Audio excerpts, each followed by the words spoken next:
Assalamualaikum warahmatullahi wabarakatuh. Perkenalkan, nama saya Aditya Faizal, NPM 2021911123, dari kelas C. Di sini saya akan memaparkan sedikit tentang makalah yang telah saya susun, yaitu tentang konsep belajar, definisi belajar, prinsip-prinsip belajar, dan karakteristik belajar. Pada dasarnya, belajar sudah tidak asing lagi bagi kita. Pada era sekarang ini, belajar seolah-olah menjadi tuntutan bagi setiap orang, dari kalangan muda maupun yang sudah dewasa, untuk menyesuaikan keadaan zaman. Menurut Kamus Umum Bahasa Indonesia, belajar diartikan sebagai suatu usaha untuk memperoleh kepandaian atau ilmu.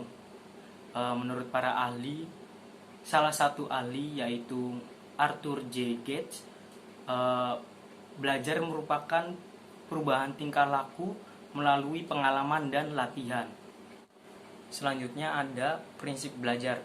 Prinsip belajar merupakan landasan berpikir, landasan berpijak, dan dorongan motivasi agar kegiatan belajar dan pembelajaran berjalan dengan baik antara peserta didik dan pendidik. Contoh prinsip-prinsip belajar yang pertama ada keaktifan. Keaktifan dapat dilihat dari dua sudut pandang. Yang pertama ada keaktifan fisik yang dapat mudah dilihat dan keaktifan psikis yang susah dilihat.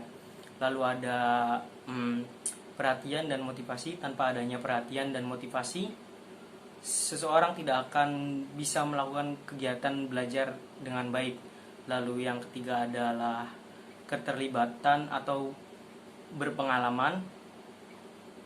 Di sini seorang siswa tidak hanya dituntut untuk mengamati, namun harus menghayati juga. Yang keempat ada pengulangan. Pengulangan ini ditujukan untuk melatih daya-daya pada manusia. Yang pertama ada daya menanggap, daya mengingat, menghayati, dan berpikir. Lalu kelima ada tantangan. Tantangan di sini adalah sesuatu yang membuat seorang siswa bergairah lagi dalam pembelajaran. Yang keenam adalah balikan dan penguatan.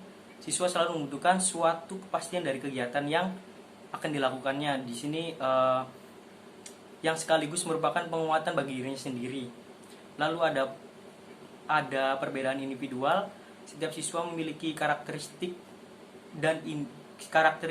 dan emosionalnya masing-masing yang tidak dapat disamaratakan.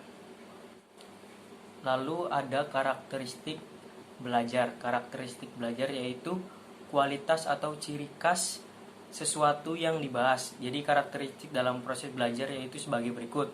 Pertama adanya perubahan, adanya proses interaksi, adanya suatu kegiatan yang kompleks, adanya proses kognitif, adanya pelaku dalam belajar, adanya tujuan dan proses, adanya manfaat atau hasil, dan adanya pendekatan dalam pembelajaran, dan adanya kurikulum.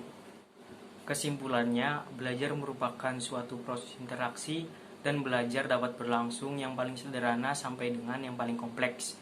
Belajar merupakan komponen ilmu pendidikan yang berkaitan dengan tujuan dan acuan interaksi.